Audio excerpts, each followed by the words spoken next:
Hello and welcome to PlayStation All-Stars Battle Royale History, where today we'll be looking at our very last character from Sony's Brawler and examining her moveset.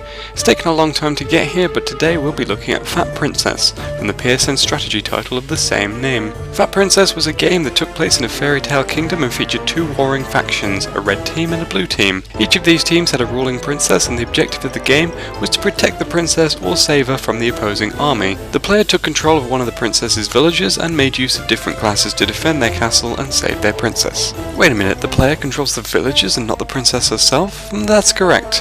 Fat Princess was essentially a huge game of capture the flag, and the two princesses, Princess Plump dressed in pink and Princess Muffin Top dressed in blue, were the flags to be captured. Most of the time they simply sat there waiting to be rescued or sitting behind their villagers who had to protect them from being captured.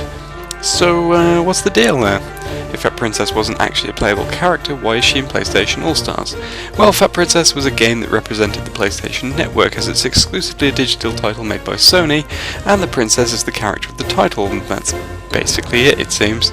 Since the game is essentially named after her, she was chosen to represent it. But if she wasn't playable, how on earth did they construct a moveset for her? Well, that's what we're here today to take a look at. When you started a game of Fat Princess, you would always be a villager, the weakest of all the princess's subjects. Using hats that spawned from various machines, you could turn the villager into one of many different classes, including the worker, the warrior, the mage, the priest, and the ranger.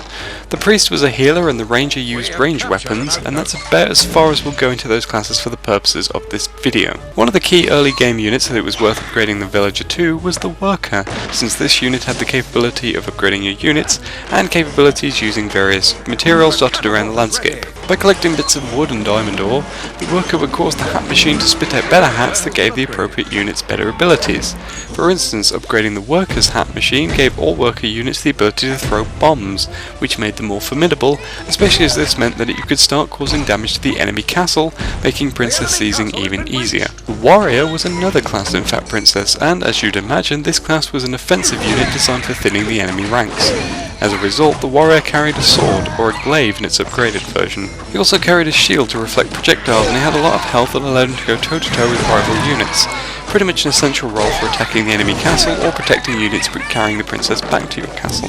Another offensive unit was the mage, which was, well, a mage. In its initial form, the mage could shoot fireballs that could be charged to cause lots of damage over time as enemies got set on fire. Mages were very useful units due to their range nature and this damage over time ability. In PlayStation All-Stars, these three units can be called on to protect the princess in battle.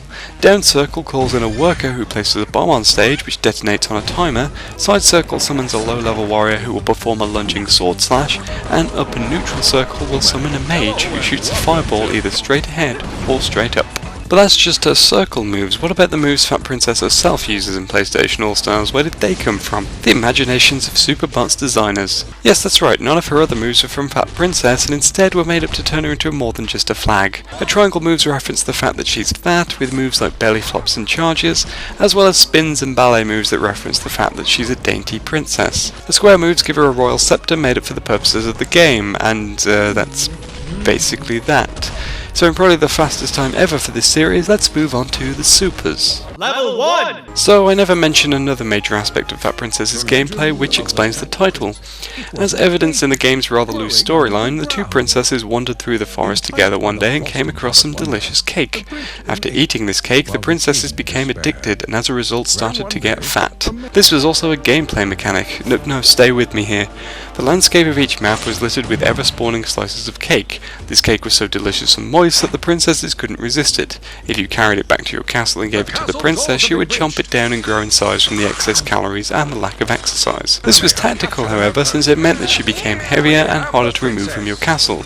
It was tricky to get her to the fattest weight, but you had to keep on trying until you ran out of cake. Her insatiable desire for cake was translated into a level 1 super in PlayStation All-Stars, as a cake will appear and she will dash towards it so forcefully that it will take out anyone in her way. As a side note, this super also makes hearts appear which reduce as Fat Princess dashes forward.